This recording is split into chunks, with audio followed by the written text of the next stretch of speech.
มาทุกคนสบายดีเนาะวันนี้ละมอนพาเฮาโคดแล้วเนาะวันนี้ละมอนสิพาทุกคนมาปิ้งป่าแล้วทุกคนเนาะปิ้งป่าหม้ออันนี้เป็นป่าจากแม่น้ำธรรมชาติเนาะพอเฮาไปซื้อหม้อมาได้แล้วก็เฮาก็สิเอามาปิ้ง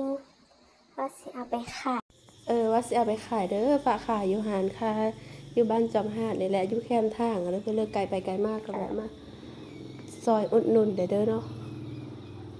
ปิ้งป่านะปิ้ง10,000นี่ละนี่เฮาก็ทำการปิ้งไม้ปิ้งก็คือทุลักทุเลทั่วไปมันเขาเฮ็ดอันไม้ปิ้งสิงามๆเลยเนาะแต่เฮาก็คือตามภาษาแม่ลุงอ้อเฮ็ดไม้ปิ้งก็แบบรีบๆเนาะแล้วก็ปิ้งก็มีค่อยงามปานเลิศทุกคนแต่ว่าอันปลาก็คือสดใหม่แซ่บอร่อยหอมแน่นอนทุกคนไปอุดหนุนกันเด้อตอนนี้ก็พาไปแล้วก็อันมีเด็กน้อยมันเยอะนมแหละเยอะนมแหละพากซอยแม่ฮะวันนั้นเลยต้องฝากอุดหนุนซอยค่อยเด้อแม่ปิ้งปลาตาค่อยเองเหรอแม่ฮะ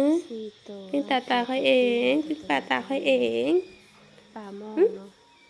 ปลามองอีตาเลยลูกกินดิมาทำกินดิมีทั้งปลาซอยรีวิว